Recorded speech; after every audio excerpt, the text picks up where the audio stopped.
ಜೈ ಜಿನೇಂದ್ರ. ಜ್ವಾಲಮಾಲಾ.ನ್ಯೂಸ್ಗೆ ಸ್ವಾಗತ.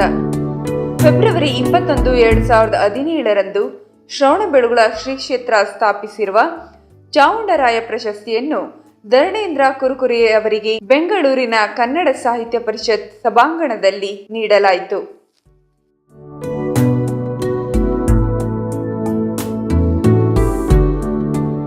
ಕಡಿಮೆ ಅವಧಿಯಲ್ಲಿ ಯಾವುದೇ ಹಿರಿಮೆ ಗರಿಮೆ ತೋರದೆ ನಿಮಿತ್ತ ಭಾಗವಹಿಸಿ ನಡೆಸಿಕೊಟ್ಟವರು ಶ್ರವಣಬೆಳಗೊಳದ ಶ್ರೀಮಠದ ಪರಮಪೂಜ್ಯ ಚಾರುಕೀರ್ತಿ ದತ್ತಾರ್ಥ ಮಹಾಸ್ವಾಮಿಗಳು.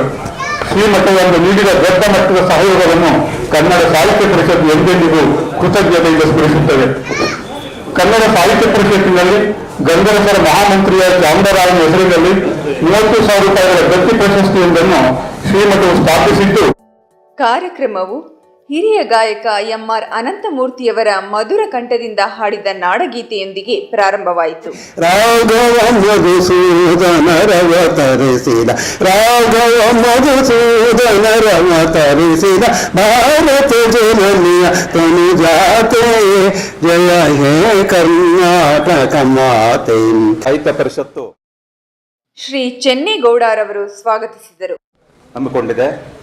ಈ ಸಮಾರಂಭದ ಅಧ್ಯಕ್ಷತೆಯನ್ನು ವಹಿಸಿರತಕ್ಕಂಥ ಕನ್ನಡ ಸಾಹಿತ್ಯ ಪರಿಷತ್ತಿನ ಕ್ರಿಯಾಶೀಲ ಅಧ್ಯಕ್ಷರು, ಕನ್ನಡ ಸಾಹಿತ್ಯ ಪರಿಷತ್ ಅಧ್ಯಕ್ಷರಾದ ಮನು ಬಳಿಗಾರ್, ಪಂಪ ಪ್ರಶಸ್ತಿ ಪುರಸ್ಕೃತ ಹಂಪಾನ ಅವರು, ಪ್ರಶಸ್ತಿಗೆ ಭಾಜನರಾದ ಧರಣೇಂದ್ರ ಕುರುಕುರಿಯವರು, ಕರ್ನಾಟಕ ರಾಜ್ಯ ಜೈನ್ ಅಸೋಸಿಯೇಷನ್ ಅಧ್ಯಕ್ಷರು ಹಾಗೂ ಮಹಾಮಸ್ತಕಾಭಿಷೇಕ ಕಮಿಟಿಯ ಕಾರ್ಯಾಧ್ಯಕ್ಷರಾದ ಜಿತೇಂದ್ರ ಕುಮಾರ್ ಅವರು ವೇದಿಕೆಯಲ್ಲಿ ಉಪಸ್ಥಿತರಿದ್ದರು.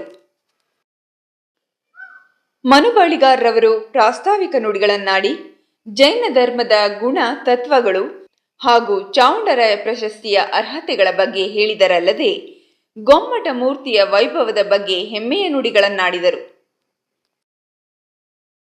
ಪರಸ್ಪರ ಪ್ರೀತಿ, ವಿಶ್ವಾಸ ಎಲ್ಲರ ಸಕಲ ಜೀವರಾಶಿಗಳಲ್ಲಿಯೂ ದೇವನನ್ನು ಕಾಣುವಂಥ ಒಂದು ಪರಿ ಆ ದಿಶೆಯಲ್ಲಿ ಯಾರ್ಯಾರು ಕೃತಿಗಳನ್ನು ರಚಿಸಿದ್ದಾರೆ ಅಥವಾ ಅವರ ಜೀವನವನ್ನು ಮಾಡ್ತಾರೆ ಅಂಥವರಿಗೆ ಕೊಡಬೇಕು ಅಂತ ಹೇಳಿದ್ರೆ ಮೂಲ ಉದ್ದೇಶ.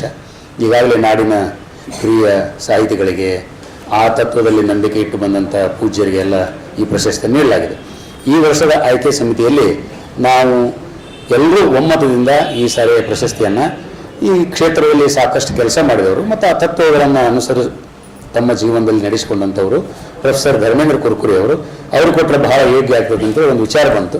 ಎಲ್ಲರೂ ನಾವು ಒಮ್ಮತದಿಂದ ಪ್ರೊಫೆಸರ್ ಧರ್ಮೇಂದ್ರ ಕುರುಕುರೆ ಅವರನ್ನು ಅವರು ಜೈನ ಸಾಹಿತ್ಯಕ್ಕೆ ಸಲ್ಲಿಸಿದ ಸೇವೆಯನ್ನು ಪರಿಗಣಿಸಿ ಅವರ ಕೃತಿಗಳನ್ನು ನೋಡಿ ಅವರ ಜೀವನ ಧರ್ಮವನ್ನು ನೋಡಿ ನಾವು ಅವ್ರನ್ನ ಆರಿಸಿದ್ವಿ. ಕೆ ವಿ ತಿರುಮಲೇಶ್ ಅನ್ನುವಂತಹ ಕವಿ ಗೆದ್ದರೆ ಗೆಲ್ಲಬೇಕು ಬಾಹುಬಲಿಯಂತೆ ಬಿಟ್ಟು ಕೊಡುವುದರಿಂದ ಅಂತ ಅವ್ರು ಹಾಡ್ತಾರೆ. ಅಂದ್ರೆ ಈ ಜಗತ್ತನ್ನು ಗೆಗೆದು ಎದರಿಂದ ಅಂದರೆ ನಾವೆಲ್ಲ ಬಿಟ್ಟು ಕೊಡೋದ್ರಿಂದ, ತ್ಯಾಗ ಮಾಡೋದ್ರಿಂದ. ಎಂಥ ನೋಡಿ ಅಹಿಂಸೆ, ತ್ಯಾಗ, ಸತ್ಯ ಆ ಧರ್ಮದ ಬುನಾದಿ, ಅವುಗಳನ್ನು ನಾವು ಈ ಹೊತ್ತಿನಲ್ಲಿ ಮೆಲುಕು ಹಾಕಬೇಕು ಅಂತ ನನ್ನ ಒಂದು ನಮ್ರವಾದ ಅನಿಸಿಕೆ. ಈ ಮೂಲಕ ಅವರು ಎಷ್ಟು ದಾನ ಕೊಡ್ತಿದ್ರು, ಅತ್ತಿಮಬ್ಬೆ ಇರ್ಬೋದು, ಪಂಪನ ಸಾಹಿತ್ಯ ಇರ್ಬೋದು, ಜೈನರ ಕಾವ್ಯದ ಶರಣರ ವಚನದ ದಾಸರ ಹಾಡಿನ ಈ ನಾಡು ಅಂತ ವರಕವಿ ಬೇಂದ್ರೆಯವರು ಹೇಳಬೇಕು ಅಂದರೆ ಜೈನ ಸಾಹಿತ್ಯದ ಎಷ್ಟು ಕೊಡುಗೆ ಇರ್ಬೋದು ನಮ್ಮಲ್ಲಿ. ಅದರ ಒಂದು ದ್ಯೋತಕ ಇವತ್ತ ಪ್ರೊಫೆಸರ್ ಕುರುಗುರು ಆಗಲಿ ಅಥವಾ ಡಾಕ್ಟರ್ ಹಂಪನ ಅವರಾಗಲಿ, ಅವರು ಎದುರಿಗೆ ಹೋದಂಥ ಪ್ರೊಫೆಸರ್ ಚಂಪಾವರು, ಇವರೆಲ್ಲರೂ ನನಗನ್ನಿಸ್ತದೆ ಆ ಒಂದು ಬುನಾದಿಯ ಮೇಲೆ ತಮ್ಮ ಸಾಹಿತ್ಯವನ್ನು ನಿರ್ಮಿಸಿದ್ದಾರೆ. ಆ ವೆಂಕಟೇಶ್ವರನ ಮೇಲೆ ಹೇಳಬೇಕು, ನಾ ಚಾಮುಂಡರಾಯನ ಬಗ್ಗೆ ಇರುವಾಗ ಚಾಮುಂಡರಾಯನ ಇರೋದ್ರಿಂದ ಒಂದೆರಡು ಮಾತುಗಳನ್ನು ಹೇಳಲಿಕ್ಕೆ ಇಷ್ಟಪಡ್ತಾ ಇದ್ದೇನೆ. ಇಲ್ಲಿ ಕೆಲವೊಬ್ಬರು ಯುರೋಪದ ಪ್ರವಾಸ ಮಾಡಿರಲಿಕ್ಕೆ ಸಾಕು, ಅಲ್ಲಿ ಶೂದ್ರ ಅವರು ಹೋಗಿರ್ಬೋದು. ಫ್ಲಾರೆನ್ಸ್ನಲ್ಲಿ ರಾಜೇಂದ್ರ ಕುಮಾರ್ ತಾವು ನೋಡಿರ್ಬೇಕು, ಡೇವಿಡ್ ಅನ್ನುವಂಥ ಒಂದು ಮೂರ್ತಿ ಇದೆ ಅಲ್ಲಿ ಫ್ಲಾರೆನ್ಸ್ ಸಿಟಿನಲ್ಲಿ. ಅದು ಕೇವಲ 17.5 ಅಡಿ ಎತ್ತರ ಇದೆ. ಕೈಕಾಲುಗಳು ಅನುಪಾತಕ್ಕೆ ಸರಿಯಾಗಿಲ್ಲ, ಮುಖ ಸರಿಯಾಗಿಲ್ಲ. ಕೇಳಿದರೆ ಅಯ್ಯೋ ಒಬ್ಬ ವಿಚಿತ್ರ ಮನುಷ್ಯನ ಒಂದು ರೂಪ ಅಂತ ಹೇಳ್ತಾರೆ. ಆದರೆ ಅವನು ನೋಡ್ಲಿಕ್ಕೆ ಅಲ್ಲಿ ಜನ ಒಂದು ದಿವಸಕ್ಕೆ 4-5 ಲಕ್ಷ ಜನ ಬರ್ತಾರೆ. ನಾನು ಗೊಮ್ಮಟ ಡೇವಿಡ್ಡರ ನಡುವೆ ನಿಂತು ಅಂತ ಒಂದು ಅಂಕಣವನ್ನು ಕೂಡ ಬರೆದಿದ್ದೆ. ಆ ಹೊತ್ತಿನಲ್ಲಿ ನನಗೆ ಅನೇಕ ಜನ ಫೋನ್ ಮಾಡಿ ಹೇಳಿದರು, ಭಾಳ ಒಳ್ಳೆಯದಾಯ್ತು ನೀವು ಬರೆದಿದ್ದು ಅಂತ. ಗೊಮ್ಮಟೇಶ್ವರನ ಆ ಮೂರ್ತಿಗೆ ಹೋಲಿಸಿದ್ರೆ ಡೇವಿಡ್ ಮಾರ್ಕ್ಸ್ ಒಂದು ಶೂನ್ಯ. ಗೊಮ್ಮಟೇಶ್ವರನಿಗೆ ನಾವು 100 ಶಿಲಾಕೃತಿಯಾಗಿ ಅದು ಅಲ್ಲಿರುವಂಥ ವೈಭವ, ಸೌಮ್ಯ ಭಾವನೆ, ನಾವು ಅದನ್ನು ನೋಡಿದ ತಕ್ಷಣ ನಮ್ಮಲ್ಲಿ ಉಕ್ಕುವಂಥ ಭಕ್ತಿ, ಇವೆಲ್ಲವನ್ನು ಪರಿಗಣಿಸಿದರೆ ಗೊಮ್ಮಟೇಶ್ವರರ ಆ ಒಂದು ಮೂರ್ತಿ ಎದುರಿಗೆ ಡೇವಿಡ್ನ ಮೂರ್ತಿ ಏನೂ ಅಲ್ಲ. ಆದ್ದರಿಂದ ನಮ್ಮ ನಾಡಿನ ಜನ ನಮ್ಮ ಶಿಲ್ಪಕಲೆಯ ಬಗ್ಗೆಯೂ ಕೂಡ ಜೈನ ತತ್ವಗಳು ಅಷ್ಟೇ ಅಲ್ಲ, ಅಲ್ಲಿಯ ವೈಭವ ಶಿಲ್ಪಕಲೆ ಅದ್ರ ಬಗ್ಗೆ ಕೂಡ ನಾವು ವಿಚಾರ ಮಾಡಬೇಕು. ಪ್ರವಾಸಿಗರು ಮೊದಲು ನಂಬುದನ್ನು ನೋಡಬೇಕು, ಇಂಥ ಕಡೆ ಹೋಗಬೇಕು ಅನ್ನೋದನ್ನು ನಾವೆಲ್ಲ ತಿಳಿಸಿ ಹೇಳಬೇಕು. ಜಗತ್ತಿನಲ್ಲಿಯೇ ಏಕಶಿಲಾ ಮೂರ್ತಿ ಗೊಮ್ಮಟೇಶ್ವರನಷ್ಟು ಎತ್ತರದ್ದು ಜಗತ್ತಿನಲ್ಲೇ ಎಲ್ಲಿ ಇಲ್ಲ, ಅಷ್ಟು ಸುಂದರವಾಗಿಯೂ ಇಲ್ಲ, ಅಷ್ಟೊಂದು ಗಾಂಭೀರ್ಯದಿಂದ ನೋಡಿದ ತಕ್ಷಣ ಭಕ್ತಿ ಬರುವಂಥ ಮೂರ್ತಿ ಜಗತ್ತಿನಲ್ಲಿ ಎಲ್ಲಿಯೂ ಇಲ್ಲ. ಇದು ಕರ್ನಾಟಕದ ಶ್ರೇಷ್ಠತೆ. ಈ ಶ್ರೇಷ್ಠತೆಗೆ ಕೊಡುಗೆಯನ್ನು ಕೊಟ್ಟಂಥವರು ಅವ್ರು ನೆನೆಯುವಂಥ ಒಂದು ಕಾರ್ಯಕ್ರಮ ಇದು ಆಗಬೇಕು ಅಂತ. ತಾವು ಕೈಗೊಂಡ ಅನುವಾದಕ್ಕೆ ರಾಷ್ಟ್ರ ಮಟ್ಟದ ಪ್ರಶಸ್ತಿಯನ್ನು ಪಡೆದುಕೊಂಡಿರುವ ಶ್ರೀಯುತರು ಶ್ರವಣ ಬೆಳಗೊಳದ ಇತಿಹಾಸವನ್ನು ಚಿತ್ರಿಸುವ ಚಾವುಂಡರಾಯ ವೈಭವ ಎಂಬ ಕನ್ನಡ ಕಾದಂಬರಿಯನ್ನು ಹಿಂದಿ ಭಾಷೆಗೆ ಅನುವಾದಿಸಿ ಭಾರತೀಯರೆಲ್ಲರಿಗೂ ಶ್ರವಣ ಬೆಳಗೊಳದ ಇತಿಹಾಸವನ್ನು ಪರಿಚಯಿಸಿದ್ದಾರೆ. ಶ್ರೀ ಡಾಕ್ಟರ್ ಧರಣೇಂದ್ರ ಕುರುಕುರಿಯವರನ್ನು ಸನ್ಮಾನಿಸಲಾಯಿತು. ಶ್ರೀ ಕ್ಷೇತ್ರದ ವತಿಯಿಂದ ಚಾವುಂಡರಾಯ ಪ್ರಶಸ್ತಿ ಫಲಕದೊಂದಿಗೆ ದತ್ತಿ ನಿಧಿಯನ್ನು ಕೂಡ ಪ್ರದಾನ ಮಾಡಲಾಯಿತು. ಸಾಹಿತ್ಯ ಪರಿಷತ್ ವತಿಯಿಂದಲೂ ಸಹ ಗೌರವಿಸಲಾಯಿತು.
ಅಲ್ಲ, ಸ್ವಾಮೀಜಿಯವರದು ಆಶೀರ್ವಾದ ಅವರಿಂದ ಬಂದಿದೆ ಮಠದಿಂದ ಅಂದ್ರು.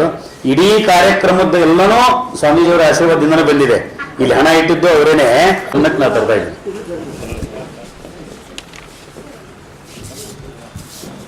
ಕರ್ನಾಟಕ ಜೈನ ಅಸೋಸಿಯೇಷನ್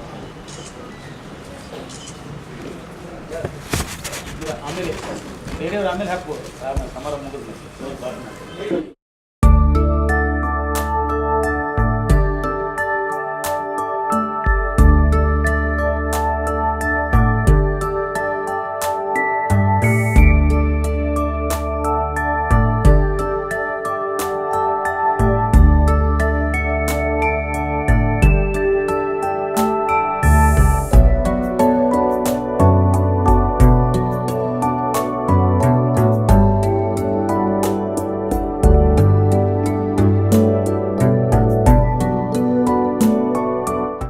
ನಂತರ ಡಾಕ್ಟರ್ ಹಂಪ ನಾಗರಾಜಯ್ಯನವರು ಮಾತನಾಡಿ ಧರಣೇಂದ್ರ ಕುರುಕುರಿಯವರ ಲೇಖನಗಳ ಬಗ್ಗೆ ಹಾಗೂ ಅವರ ಬಗ್ಗೆ ಅಭಿಮಾನದ ನುಡಿಗಳನ್ನಾಡಿದರು.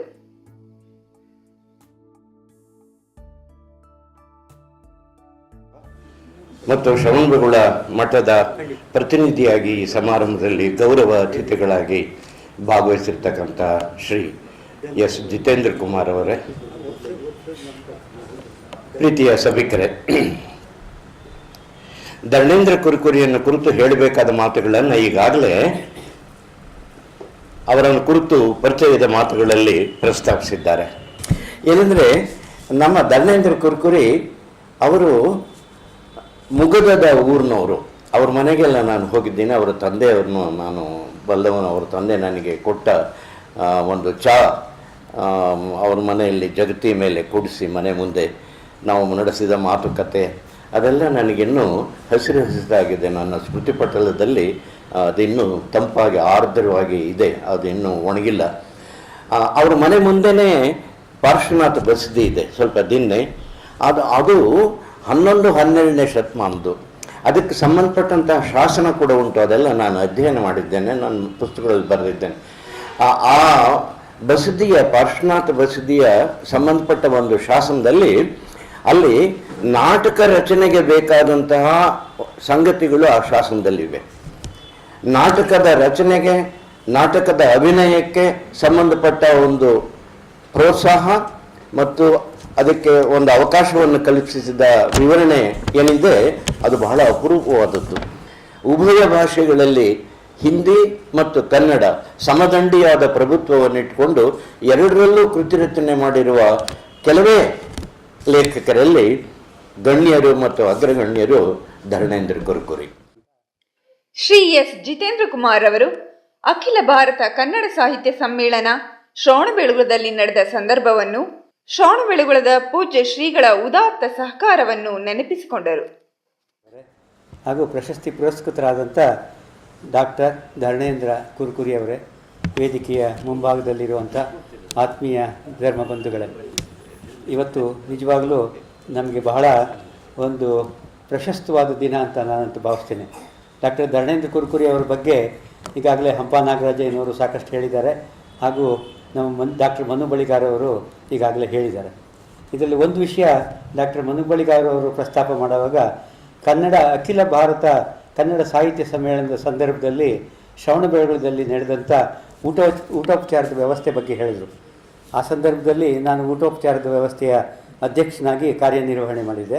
ಸುಮಾರು 6 ಲಕ್ಷ ಜನಕ್ಕೆ ನಾವು 3 ದಿವಸದ ಕಾಲದಲ್ಲಿ ಬೆಳಿಗ್ಗೆ, ಮಧ್ಯಾಹ್ನ, ಸಂಜೆ, ರಾತ್ರಿ ಇಷ್ಟೂ ಸಂದರ್ಭದಲ್ಲಿ ಊಟೋಪಚಾರದ ವ್ಯವಸ್ಥೆ ಮಾಡಬೇಕಾಯಿತು. ಈ ಒಂದು ಸಭೆಯಲ್ಲಿ ಭಾಗವಹಿಸಿದಂಥ ಪರಮಪೂಜ್ಯ ಜಗದ್ಗುರು ಕರ್ಮಯೋಗಿ ಸ್ವಸ್ತಿ ಶ್ರೀ ಚಾರುಕೀರ್ತಿ ಭಟ್ಟಾರಕ ಪಟ್ಟಾಚಾರ್ಯವರ ಮಹಾಸ್ವಾಮೀಜಿಯವರ ಹತ್ರ ಚೀಫ್ ಮಿನಿಸ್ಟರ್ ಅವರು ಹಾಗೂ ಅಲ್ಲಿ ಹಾಸನದ ಜಿಲ್ಲಾ ಸಚಿವರಾಗಿದ್ದಂಥ ಡಾಕ್ಟರ್ ಮಹದೇವಪ್ಪ ಅವರು ಕೇಳಿದ್ರು, ಇಷ್ಟೆಲ್ಲ ಜವಾಬ್ದಾರಿ ಇಷ್ಟು ಅಲ್ಪ ಕಾಲದಲ್ಲಿ ಮಾಡೋದಕ್ಕೆ ನಿಮಗೆ ವಹಿಸ್ಕೊಡ್ತಾ ಇದ್ದೀವಿ, ಇದಕ್ಕೆ ಏನು ಖರ್ಚು ವೆಚ್ಚ ತಗಲ್ಬೋದು ಅದನ್ನು ನಾವು ಸರ್ಕಾರದಿಂದ ಭರಿಸ್ತೇವೆ ಅಂತ. ಆದರೆ ಪೂಜ್ಯ ಸ್ವಾಮೀಜಿಯವರು ಒಂದು ಮಾತು ಹೇಳಿದ್ರು, ನೋಡಿ ನಮ್ಮ ಕ್ಷೇತ್ರದ ಮಹಿಮೆ ಅಥವಾ ಪರಂಪರೆ ಹೇಗೆ ಬಂದಿದೆ ಅಂತಂದರೆ, ಕ್ಷೇತ್ರಕ್ಕೆ ಯಾರೇ ಬರಲಿ, ಯಾವಾಗಾದರೂ ಬರಲಿ, ಎಷ್ಟು ಜನ ಆದರೂ ಬರಲಿ, ಅವ್ರಿಗೆಲ್ಲ ಊಟೋಪಚಾರದ ವ್ಯವಸ್ಥೆ, ಪ್ರಸಾದ ರೂಪದ ಊಟೋಪಚಾರದ ವ್ಯವಸ್ಥೆ ಮಾಡೋದು ನಮ್ಮ ಧರ್ಮ, ನಮ್ಮ ಕರ್ತವ್ಯ, ಅದು ನಮ್ಮ ಪರಂಪರೆ. ಸೊ ಹಾಗಾಗಿ ಇದ್ರ ಬಗ್ಗೆ ನೀವೇನು ಚಿಂತೆ ಮಾಡಬೇಡಿ, ನಾವು ಅದಕ್ಕೆ ಪೂರಕವಾಗಿ ಏನು ಬೇಕೋ ಎಲ್ಲ ವ್ಯವಸ್ಥೆ ಮಾಡ್ತೀವಿ ಅಂತ ಹೇಳಿದ್ರು. 2 ತಿಂಗಳಲ್ಲಿ ಈ ವ್ಯವಸ್ಥೆಯನ್ನು ಏರ್ಪಾಡು ಮಾಡಬೇಕಾಯಿತು.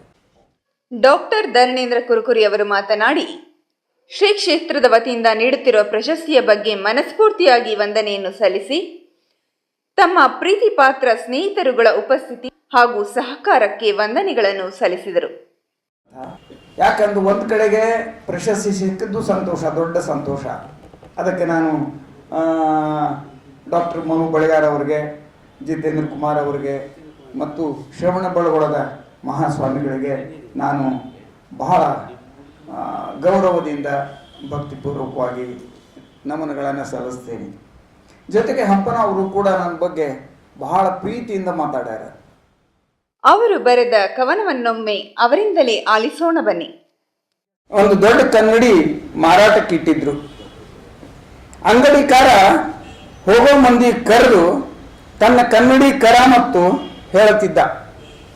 ನಾನು ಕನ್ನಡಿ ಕೈಯಾಗ ಹಿಡಿದು ಹೊಳಸಾಡಿ ನೋಡಿದೆ. ಇಡೀ ಪ್ಯಾಟಿನ ಅದರ ಕಾಣಿಸ್ತಿತ್ತು. ಎದುರಿಗೆ ಇದ್ದು ದೊಡ್ಡ ದೊಡ್ಡ ಬಂಗ್ಲೆ, ಬ್ಯಾಂಕು, ಭರ್ಜರಿ ಅರಬಿ ಅಂಗಡಿ, ದಾರ್ಯಾಗ ಹಾದಾಡು ಬಸ್ಸು, ಸೈಕಲ್ ಸಹಿತ ಕಂಡು. ಇಷ್ಟೆಲ್ಲ ನನ್ನ ಕೈಯಾಗ ಕಂಡು ಖುಷಿ ಪಟ್ಟೆ, ಕುಣಿದಾಡಿದೆ. ಅಂಗಡಿಕಾರನ ಕೊಂಡಾಡಿದೆ. ಕಿಸೆದೊಳಗಿನ ಎಲ್ಲ ರೊಕ್ಕ ಕೊಟ್ಟು ಆ ಕನ್ನಡಿ ಕೊಂಡೆ. ಒಂದು ದೋತ್ರ ಸುತ್ತಿ ಗಂಟು ಕಟ್ಟಿ ಬಗಲೊಳಗೆ ಹಿಡ್ಕೊಂಡೆ. ಎದಿಸೆಟಿಸಿ ನಾ 3 ಗಂಟೆ.